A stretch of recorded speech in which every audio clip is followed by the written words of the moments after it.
네, 앞서 말씀드린 대로 북한이 단거리 발사체 3발을 발사했고요. 일단 저강도 도발이다 이런 평가가 나오고 있습니다. 미국 틸러슨 국무장관 평화적인 압박을 계속할 것이다. 북한과 대화할 기회가 있길 바란다. 또 이렇게 해서 대화 유화책을 조금 제시했는데요.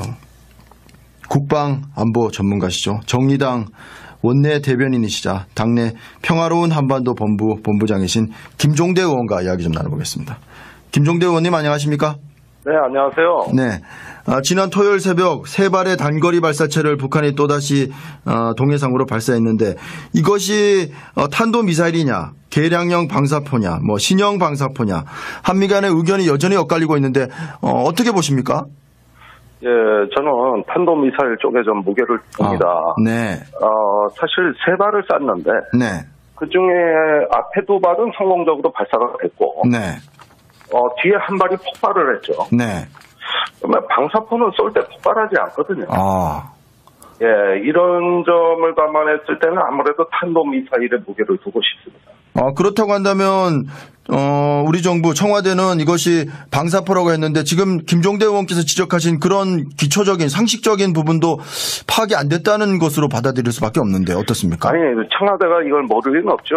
네. 우리가 TOD 영상이라는 걸 확보했습니다. 네. 뭐냐면 그 전방의 초병의 경계병이 찍은 네. 열상 감시 장비에서 나타난 것이고 네. 거기에서 그 폭발하는 장면까지 다 찍혔다고 제가 이야기를 들었습니다. 네. 그렇다면은 단지 해석이 다를 뿐인데 네. 방사포라 하더라도 300mm급 신형 방사포인 경우에는 약 한 270km에서 300km를 나가는 걸로 알려져 있기 때문에 네. 언뜻 보면 탄도미사일하고 유사해 보입니다. 예, 그럴 경우에는 이거는 이 영상만 갖고 판단하기는 어렵지만 저는 3번째 그 폭발했다는 대목이 아무래도 그러니까요. 예, 이게 방사포면 폭발을 하느냐. 그러니까요. 이런 어떤 그 추정을 하는 것이죠. 이게 사실 이제 해석의 문제라고 말씀하신 게 이것이 방사포가 아니고 탄도미사일이라면 유엔 안보리 결의 위반 아닙니까? 예, 결의안 위반인데 뭐 하도 많이 싸가지고 저는 중거리 미사일이나 무슨 네. ICBM급의 경우가 돼야 안보리가 네. 소집이 되지. 네. 스커드 단거리형 갖고는 이제 축에도 못 끼고. 뭐 사실상은 그렇다는 말씀이신데 어쨌든 이게 안보리 결의 위반이기 때문에 우리로서는 대화에 대한 어떤 그런 것을 지금 촉구하고 있고 대화에 나오라고 얘기하고 있기 때문에 이것을 탄도미사일로 규정했을 때는 조금 애매한 처지에 빠질 수도 있겠군요. 아닌 게 아니라 요즘 한미가 북한에 대해서 굉장히 위협을 낮게 평가한다든가 네. 또 여러 가지 우호적인 이화적인 제스처를 취하는 거 보면은 탄도미사일이라고 말하고 싶지 않지 않겠어요? 그렇군요. 좀 그런 그 의도는 있다고 보는데. 네. 잘 모르겠습니다. 네.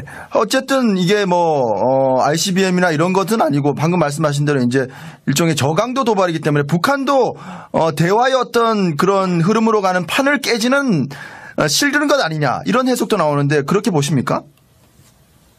이게 저강도 도발이라는 건 사실은 잘못된 말입니다. 그렇군요.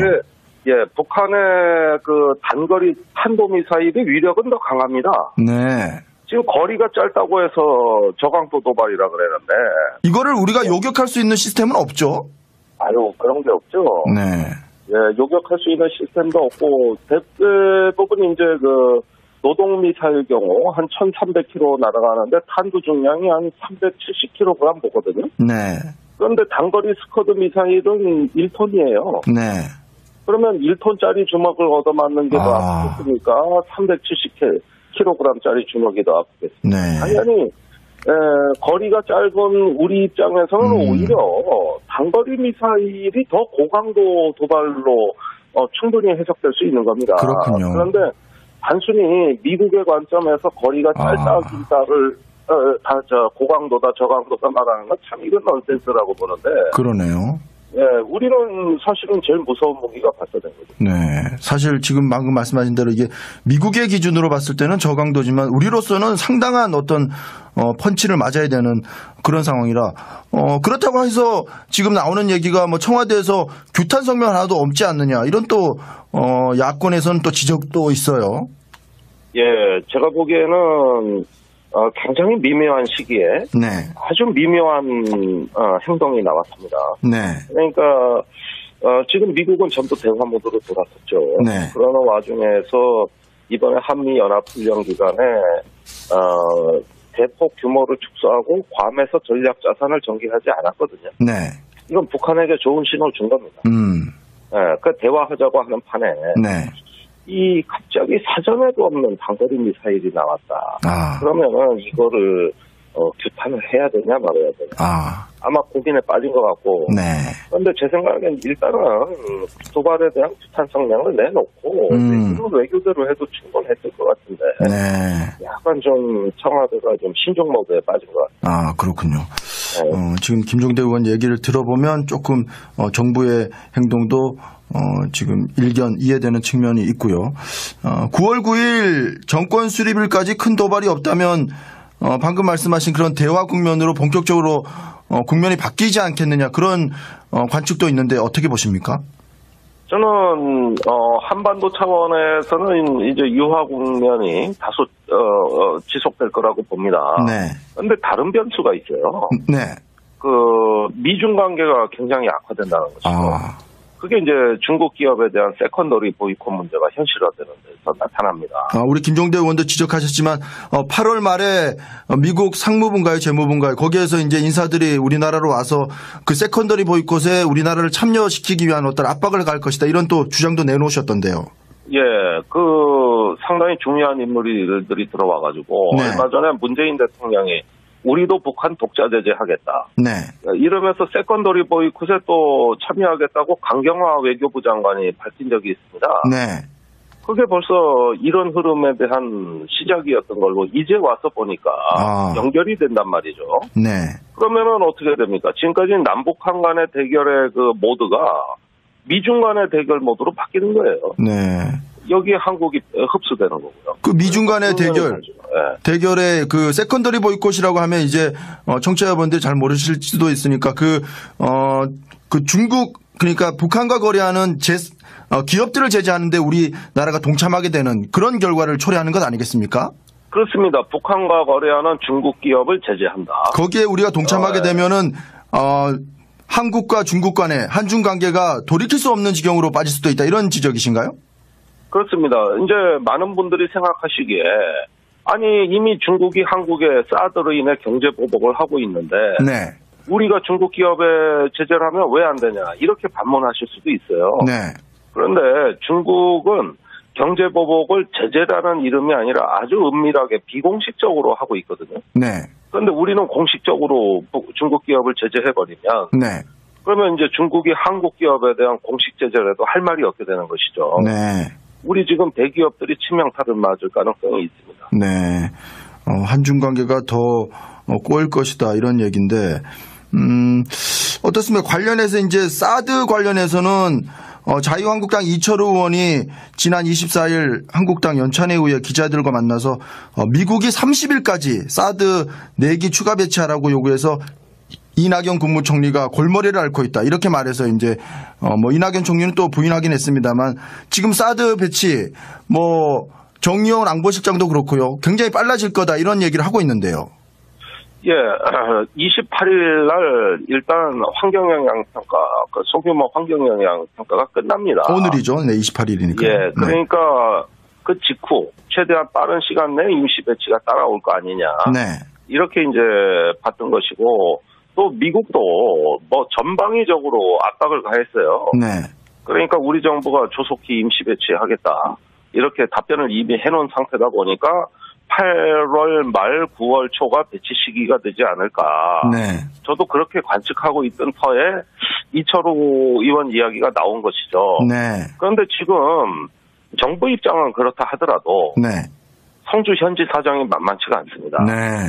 예, 지금 시민단체가 갈수록 이제 저항이 강도가 높아지고 있고, 네. 이러는 와중에 또 문재인 정부가 여태까지 1년에 걸쳐 환경영향 평가하겠다고 해놓고, 네. 사실은 말을 바꾸고 있는 거란 말이죠. 네. 이것에 대한 주민들의 분노가 계속 커지다 보면은 무슨 불상사가 일어날 가능성이 매우 큽니다. 네. 그래서 저 같은 경우는 일단 국방부에 한 번 더 정무적 판단을 해서 네. 일단 8월 말 배치는 자제해라. 네. 이렇게 요청을 하고 있는 입장이에요. 네. 이건 정말 누구도 장담할 수 없는 네. 정말 심각한 국면이 될 수도 있습니다. 네. 그런 면에서 그동안에 정부의 말 바꾸기에 대한 책임 문제가 있기 때문에 네. 그렇게 하지 말아라 이래 얘기하고 있죠. 일단 정부는 배치 하루 전에는 주민들에게 통보하겠다. 주말이 아닌 주중에 하겠다. 심야에는 하지 않겠다. 이렇게 해서 일단 주민들한테 일단 공지는 하고 움직이겠다고 하는데 뭐 헬기로 이송해서 배치하는 방안도 검토하고 있다고 하고요. 실제 그렇다고 한다면 주민들 간의 어떤 충돌도 불가피할 것으로 보십니까? 사실 이건 정부가 자초한 측면이 큽니다. 네. 원래 이 사드의 민감한 문제는 레이더 문제였지 발사대 문제는 아니었거든요. 그렇죠. 예, 중국도 뭐 사드를 반대하는 이유는 X밴드 레이더 때문이라 그러지 우리는 요격 미사일에는 관심 없다. 이게 공식 입장이었는데 네. 지금은 요격 미사일 발사대 배치에 대해서도 다 성명내고 중국도 말이 바뀌어 있지 않습니까? 네. 그만큼 이 문제를 내기냐 두기냐 이런 식으로 어떤 정치 문제화 해가지고 네.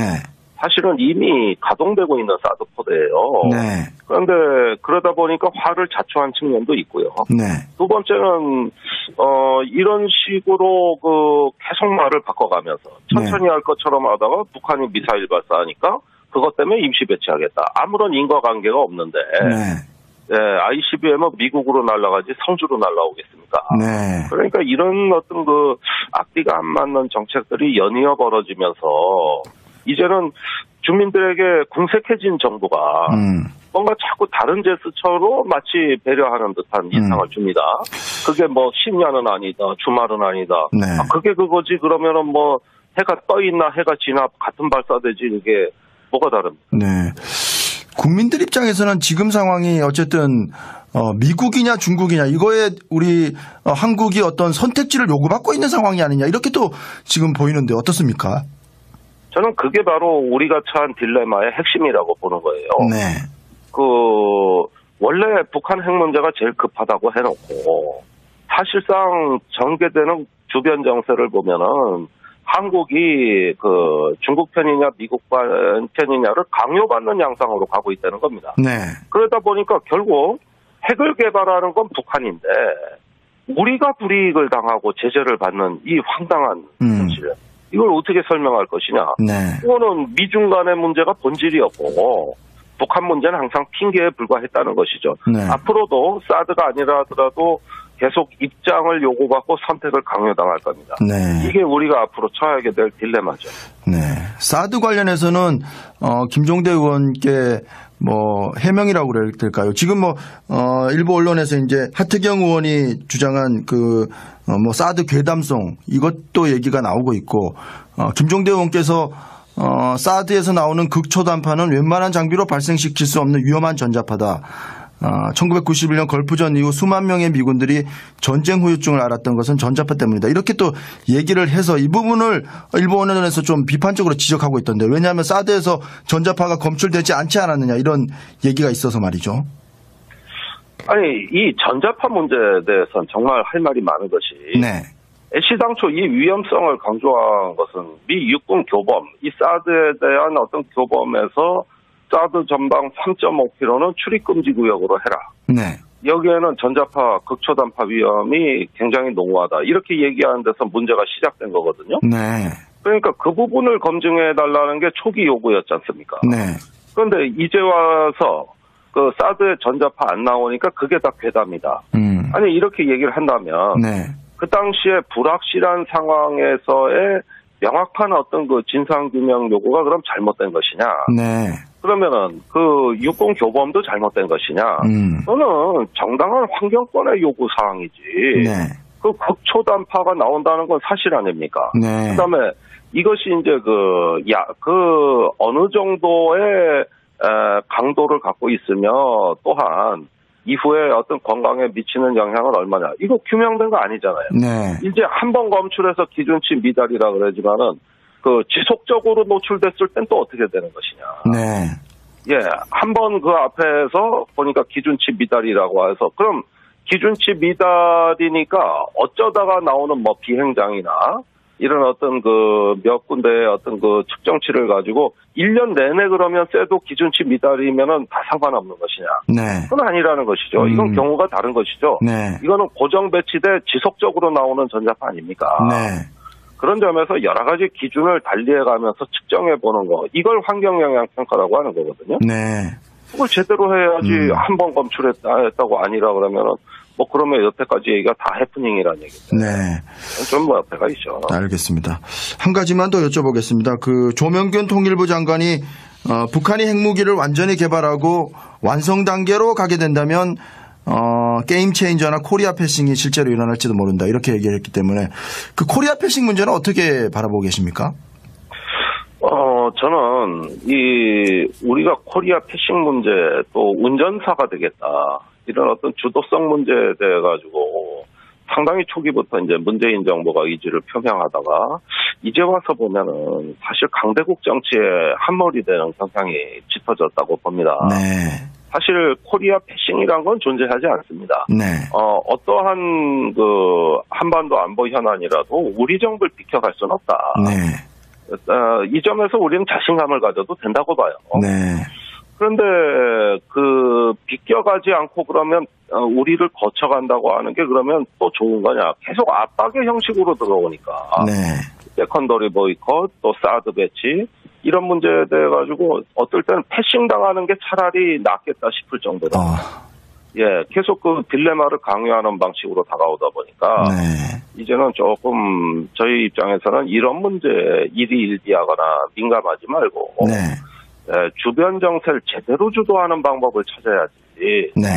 이게 계속 끌려다니기만 하면은 결국 패싱 당한 거나 마찬가지거든요. 알겠습니다. 네, 정의당 김종대 의원과 함께 이야기 나눠봤습니다. 오늘 말씀 고맙습니다. 예, 감사합니다. 하도 많이 싸가지고 이제는 중거리 미사일이나 무슨 ICBM급의 경우가 돼야 안보리가 소집이 되지. 스커드 단거리형 갖고는 이제는 축에도 못 끼고.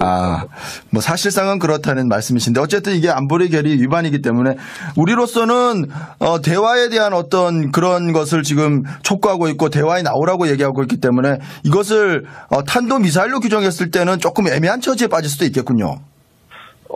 아닌 게 아니라 요즘 한미가 북한에 대해서 굉장히 위협을 낮게 평가한다든가, 또 여러 가지 이화적인 제스처를 취하는 거 보면은 탄도미사일이라고 말하고 싶지 않지 않겠어요? 그렇군요. 좀 그런 의도는 있다고 보는데, 잘 모르겠습니다. 어쨌든 이게 ICBM이나 이런 것은 아니고 방금 말씀하신 대로 이제 일종의 저강도 도발이기 때문에 북한도 대화의 어떤 그런 흐름으로 가는 판을 깨지는 실드는 것 아니냐 이런 해석도 나오는데 그렇게 보십니까? 이게 저강도 도발이라는 건 사실은 잘못된 말입니다. 그렇군요. 북한의 단거리 탄도미사일의 위력은 더 강합니다. 지금 거리가 짧다고 해서 저강도 도발이라 그러는데 이거를 우리가 요격할 수 있는 시스템은 없죠? 그런 게 없죠. 요격할 수 있는 시스템도 없고 대부분 이제 노동미사일 경우 한 1,300km 날아가는데 탄두 중량이 한 370kg 보거든요. 그런데 단거리 스커드 미사일은 1톤이에요.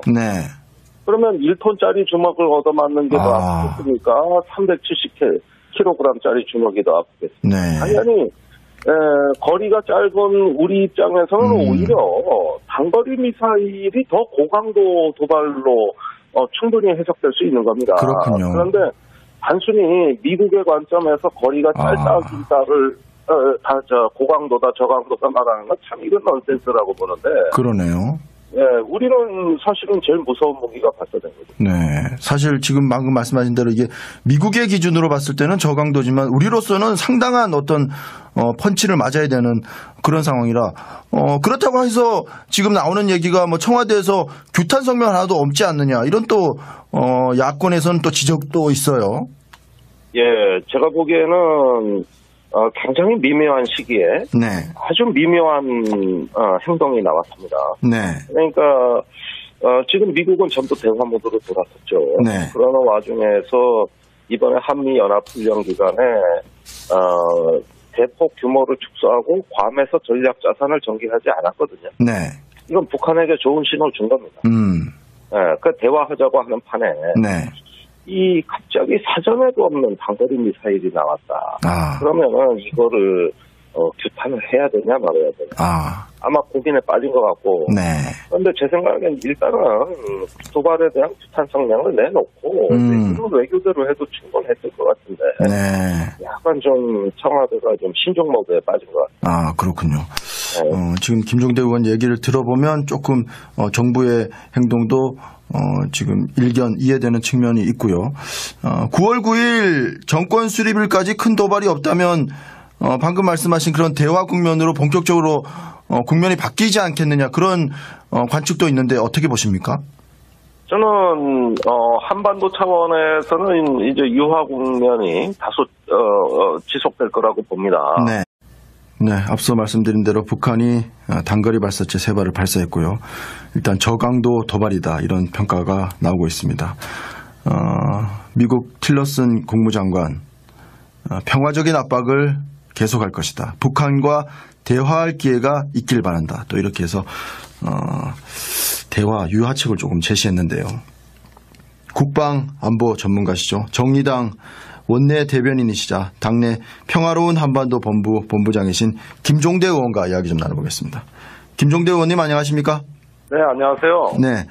지난 토요일 새벽 3발의 단거리 발사체를 북한이 또다시 동해상으로 발사했는데 이것이 탄도미사일이냐 계량형 방사포냐 뭐 신형 방사포냐 한미 간의 의견이 여전히 엇갈리고 있는데 어떻게 보십니까?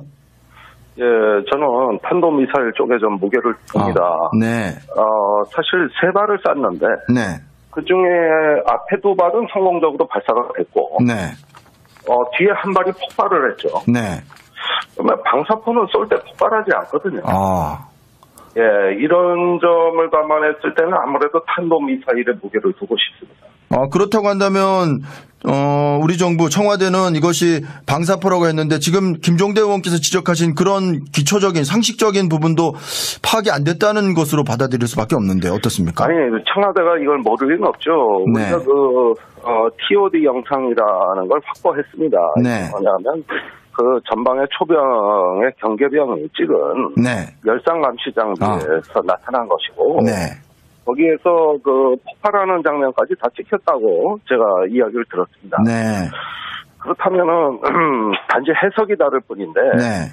방사포라 하더라도 300mm급 신형 방사포인 경우에는 약 한 270km에서 300km를 나가는 걸로 알려져 있기 때문에 네. 언뜻 보면 탄도미사일하고 유사해 보입니다. 예, 그럴 경우에는 이거는 이 영상만 갖고 판단하기는 어렵지만 저는 3번째 그 폭발했다는 대목이 아무래도 그러니까요. 예, 이게 방사포면 폭발을 하겠냐. 그러니까요. 이런 어떤 그 추정을 하는 것이죠. 이게 사실 이제 해석의 문제라고 말씀하신 게 이것이 방사포가 아니고 탄도미사일이라면 유엔 안보리 결의 위반 아닙니까? 예, 결의안 위반인데 뭐